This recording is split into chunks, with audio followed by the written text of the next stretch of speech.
Hello everyone, I'm Vibhor Singh and today we'll be recording the 20th problem of the CP-31 sheet under the 1300 rated problems.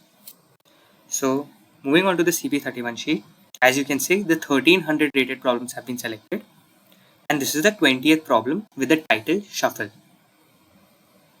So you're given an array of consisting of n integers a1 to an. Initially a of x is equal to 1 and all other elements are equal to 0. You have to perform m operations. During the ith operation, you can choose two indices c and d such that li less than equal to cd less than equal to ri and swap ac and ad. And then you need to calculate the number of indices k such that it is possible to choose the operations, like the sequence of operations, so that a of k is equal to 1 in the end. So let's try to understand what this problem is saying. Let's just try to take this first example of 6, 4 and 3. So like 6 is basically the length of the array that you have. 4 is x, that is the index at which you have 1 initially. And 3 is the number of operations that you can perform or the operations that are listed. And then each operation would have an li and an ri. So let's get to the operation a little later. Let's just see what initially the array would look like. Okay, so initially the array would look like 3 zeros. At the fourth place we have a 1 because x is equal to 4, and then 2 zeros again because the length of the array is 6. So n is 6 and x is 4. Now you're given 3 is the number of operations you'll perform, and for each operation you're given li and ri. So you're given 1 6, 2 3 and 5 5. So we have 1 6, 2 3 and 5 5. So what does 1 and 6 represent?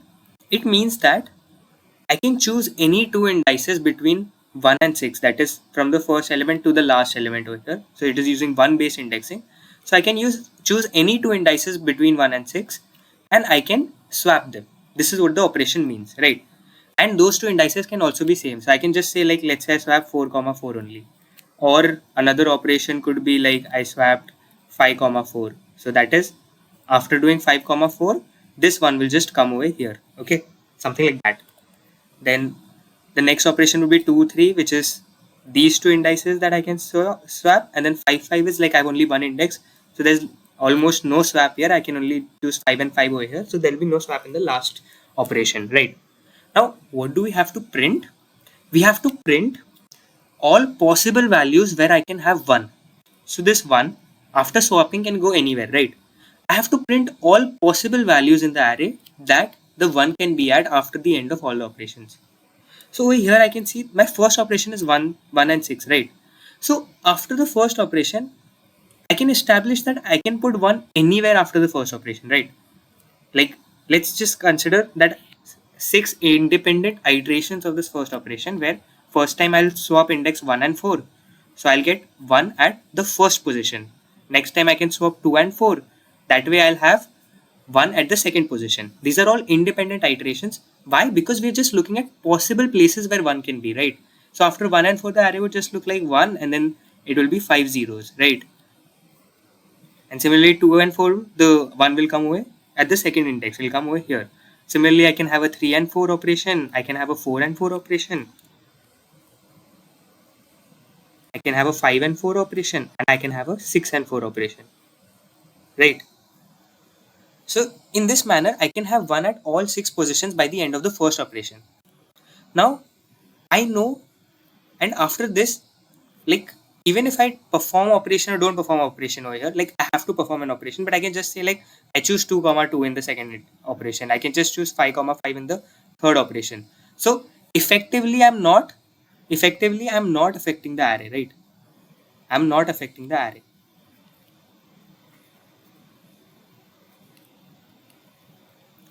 using these two operations. And from the first operation itself I can say that all 6 values are possible, that they can have 1 through some or the other iteration of operations, and I can say that my answer would be 6 for this test case, because all the values of the array or all the indices of the array I can get 1 over there.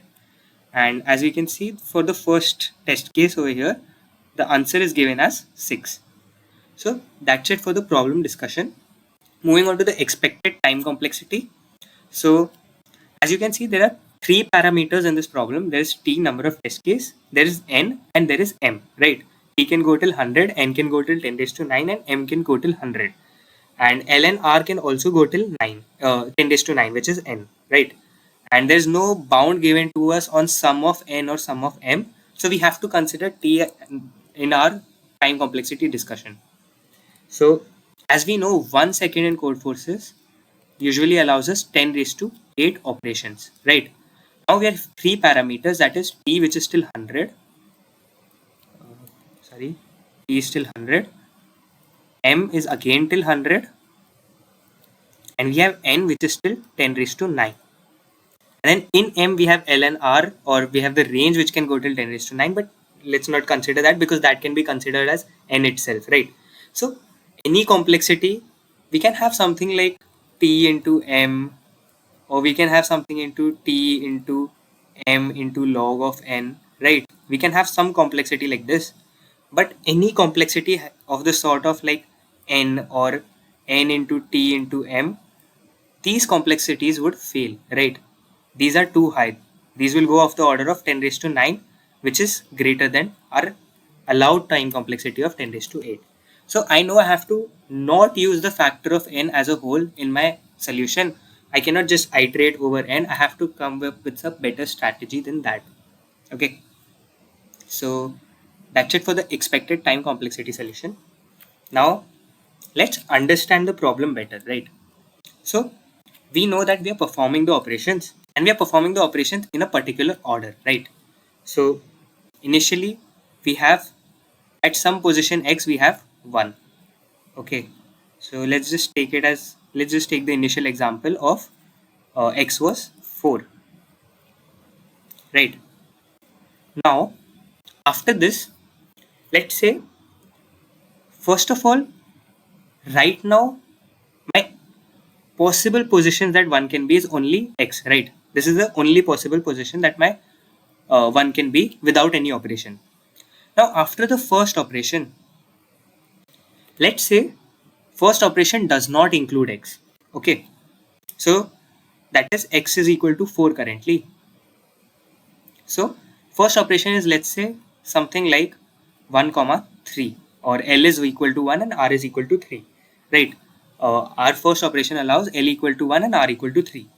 Now in this case, can I ever shift 1 from the fourth position choosing any combination? No, right? I can switch between these three zeros at the start, but I can never switch this one, right? So I know this operation is of no use to me. Similarly, all such operations, that is, let's say L is equal to 5 and R is equal to 6, even this operation will not be of use, right? Even this will not be of use to us. So I know that if an operation, if an operation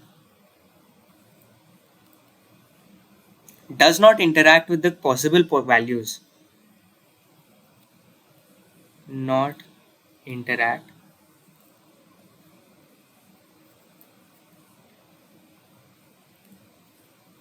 with possible values or possible places of x,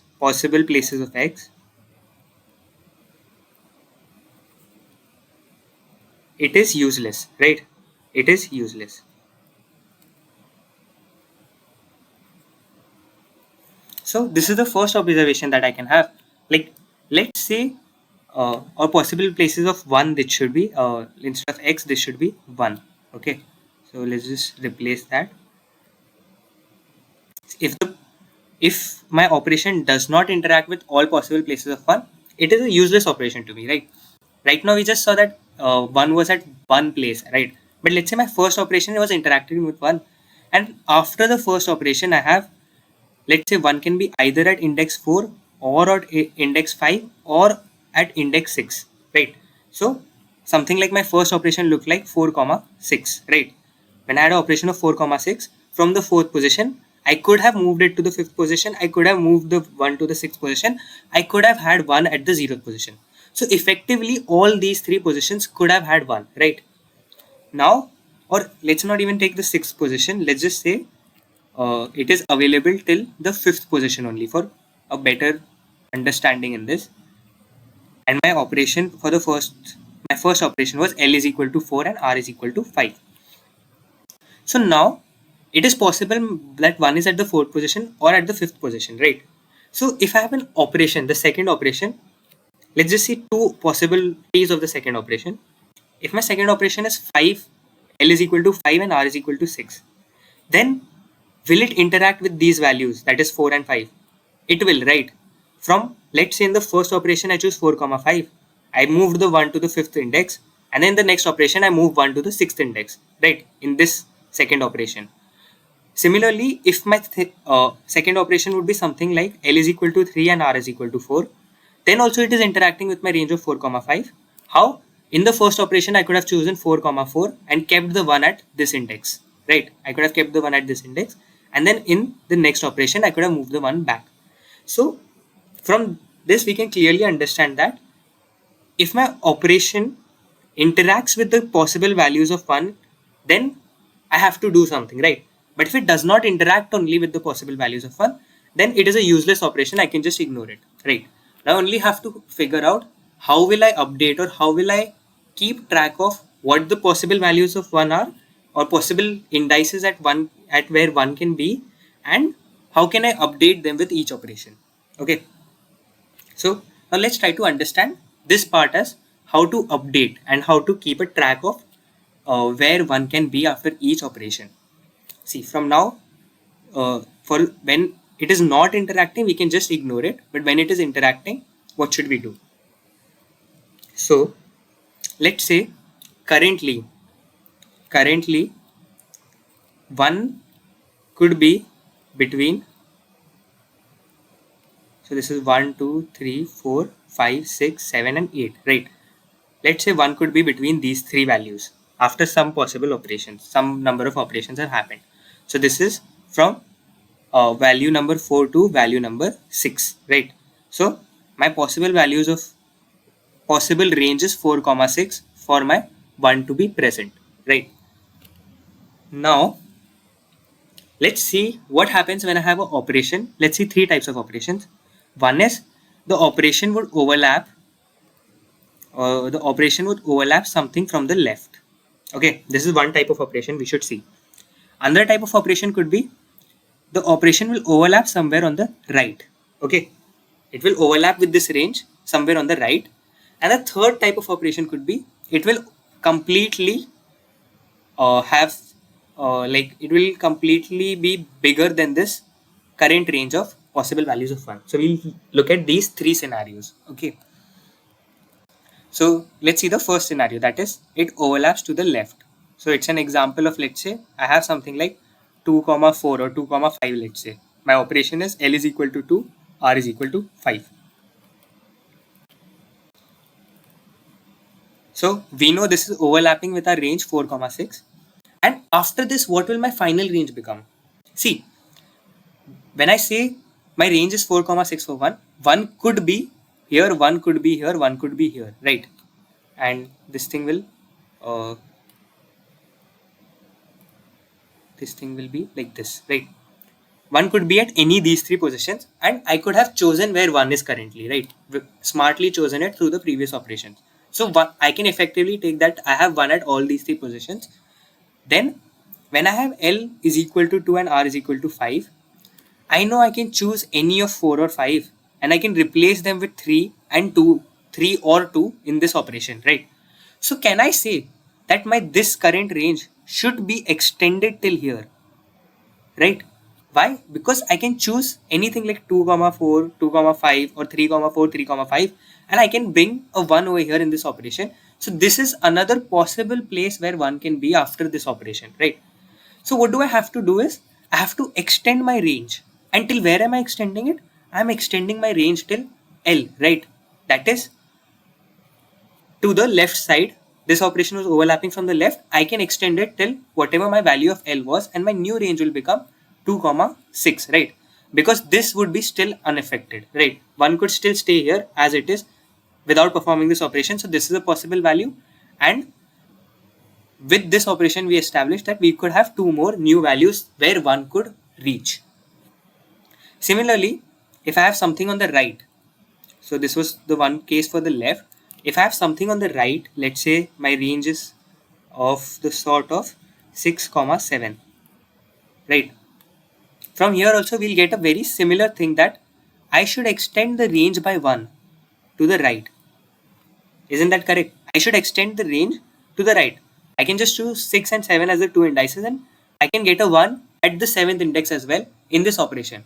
So from here also I'll just like considering it independent from this case coming from 4,6, I can update it to 4,7, something like that, right? And very similar case would be when we have a complete overlap 1, 2, 3, 4, 5, 6, 7 and 8.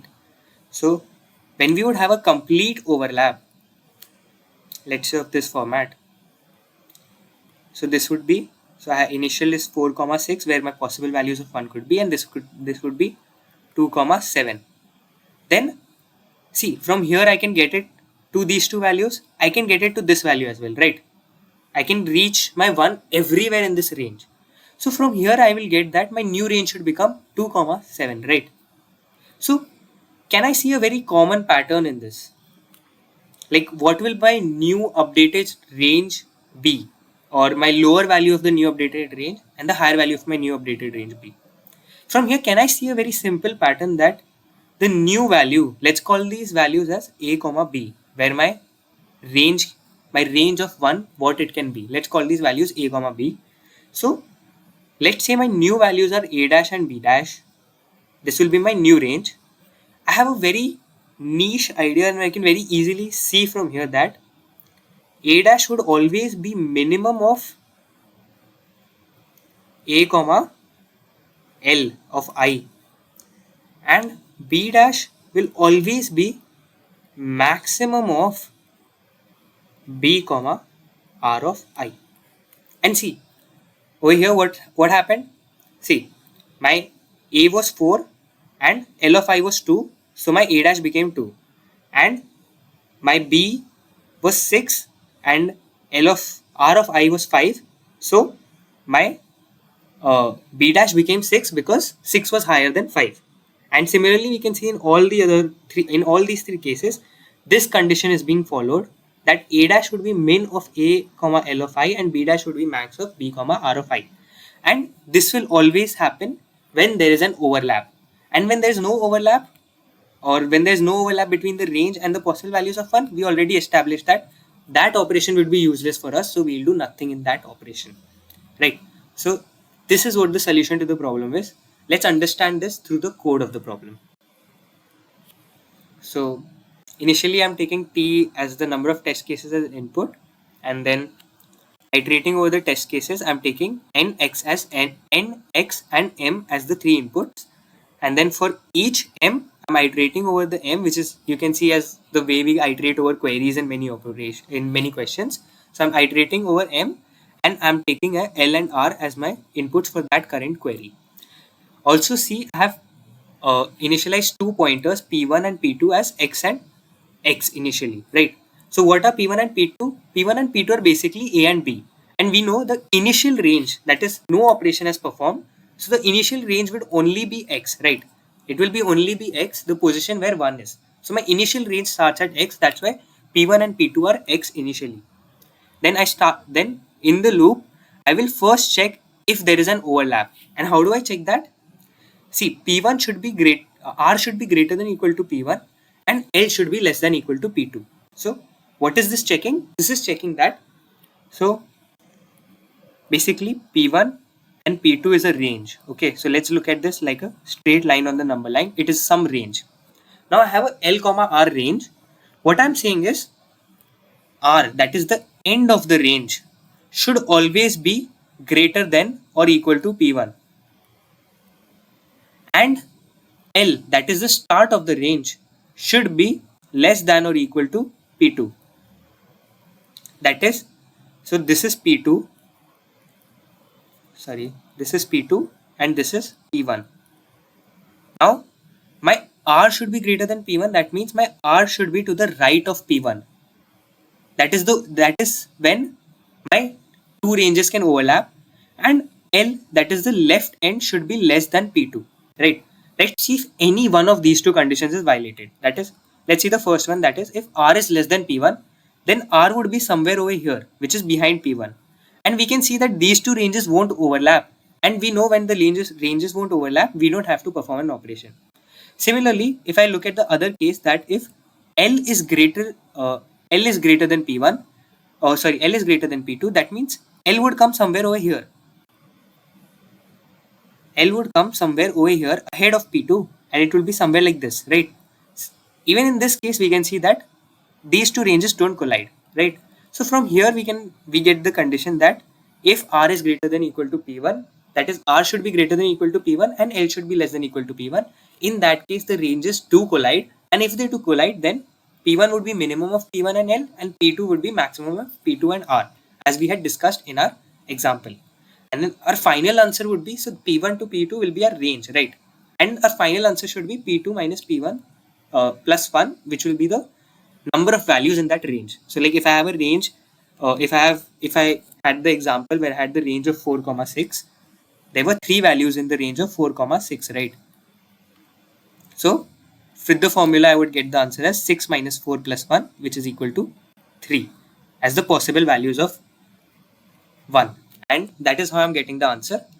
So this is it for the problem.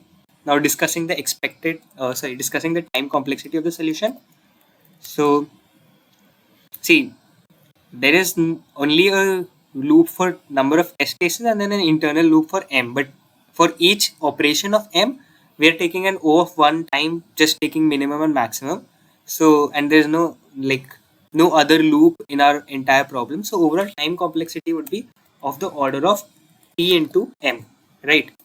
And overall space complexity will be of the order of 1, since we have not taken any array as the input or any array as to form the solution. It's just simple constants which are of order of 1 complexity. I hope you like the solution. Thank you.